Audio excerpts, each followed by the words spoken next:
آج کے اس قرآن کے درس میں آپ تمامی حضرات قرآن کی ایک چھوٹی سی آیت میں حقوق العباد میں یعنی بندوں کے حق میں جو سب سے عظیم حق ہوا کرتا ہے ان کے تعلق سے کچھ سماعت فرمائیں گے۔ سورہ بقرہ آیت نمبر 83 ہے، جس میں اللہ رب العزت نے والدین کے ساتھ بھلائی کرنے کا حکم عطا فرمایا ہے۔ والدین کے ساتھ بھلائی کرنے کا حکم، اس کا مطلب کیا ہے؟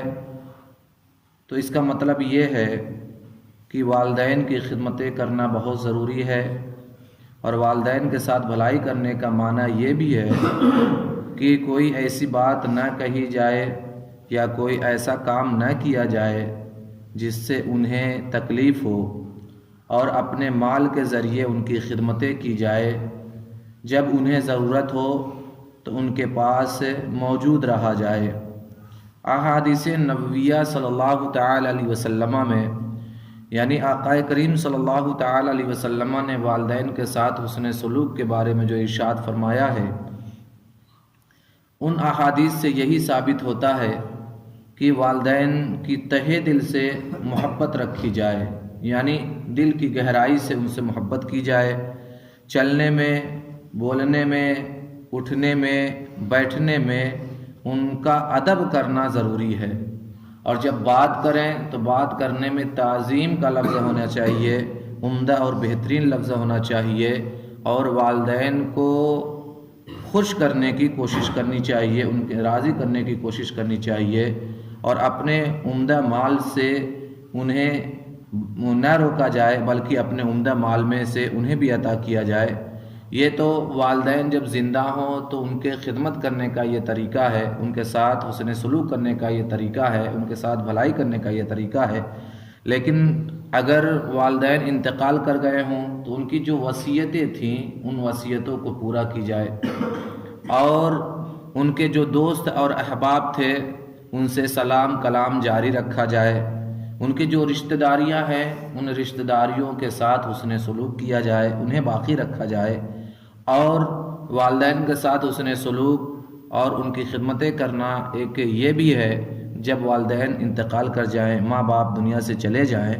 تو ان کے لیے فاتحہ کریں، ان کے لیے صدقہ و خیرات کریں،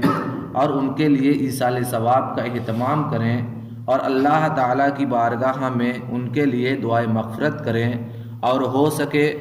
بلکہ کوشش یہ کرنی چاہیے کہ ہر ہفتہ میں ایک مرتبہ کم از کم والدین کی قبروں پر جا کر کے ان کے لیے ایصال ثواب کر دینا چاہیے۔ اور والدین کے ساتھ بھلائی کرنے کا ایک معنی یہ بھی ہے کہ اگر وہ گناہ کرتے ہوں، گناہوں کے عادی ہوں، یا کسی بد مذہب یا گستاخ رسول کے پاس وہ بیٹھتے ہیں یا آتے جاتے ہوں، ان سے ملاقاتیں کرتے ہوں، ان سے تعلقات ہوں، تو ان کو نرمی کے ساتھ ان کی اصلاح کی جائے، نرمی کے ساتھ انہیں سمجھایا جائے، انہیں اللہ اور اس کے رسول کا خوف دلایا جائے، تقوی کی طرف انہیں بلایا جائے، پرہیزگاری کی طرف بلایا جائے، اور جو حق عقیدہ ہے مسلک اہل سنت والجماعت، مسلک اعلیٰ حضرت، اس کی طرف انہیں لانے کی کوشش کی جائے۔ اور آگے قرآن اسی کو بیان فرماتا ہے کہ وَبِالْوَالِدَيْنِ إِحْسَانًا وَذِي الْقُرْبَى وَالْيَتَامَى وَالْمَسَاكِينِ وَقُولُوا لِلنَّاسِ حُسْنًا،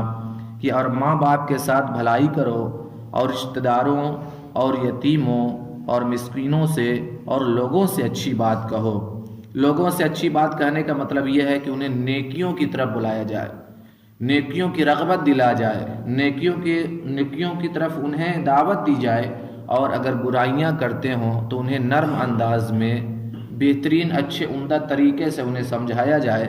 اللہ کا فضل و کرم ہوگا، ایک دن وہ ہوگا کہ ان کے دل میں نیکیوں کی طرف رغبت پیدا ہوگی، اور نیکیوں کی طرف وہ مائل ہو جائیں گے اور برائیوں سے بچنے کی کوشش کریں گے۔ اسی کو قرآن نے صاف لفظوں میں بیان فرمایا ہے کہ وَبِالْوَالِدَيْنِ إِحْسَانًا وَذِي الْقُرْبَى وَالْيَتَامَى وَالْمَسَاكِينِ وَقُولُوا لِلنَّاسِ حُسْنًا وَأَقِيمُوا الصَّلَاةَ، اور نماز کو قائم رکھو۔ وآتوا الزکاۃ، اللہ نے مال دیا ہے، دولت سے نوازا ہے تو اس کی راہ میں زکوٰۃ بھی ادا کرو۔ اللہ کی بارگاہ میں دعا ہے کہ ہمیں والدین کے ساتھ ان کی زندگی میں بھی اور ان کے انتقال کر جانے کے بعد بھی بھلائی کرنے کی توفیق عطا فرمائے، رشتہ داروں، یتیموں، مسکینوں کی ضرورتیں پوری کرنے کی توفیق عطا فرمائے، لوگوں سے اچھی اچھی باتیں، نیکی کی دعوت دینے کی توفیق عطا فرمائے، نمازوں کو قائم رکھنے اور زکوٰۃ ادا کرنے کی توفیق عطا فرمائے۔ استغفر اللہ، جب دم واپسی ہو یا اللہ، لبے ہو لا الہ الا اللہ محمد رسول اللہ صلی اللہ تعالی علیہ وسلم۔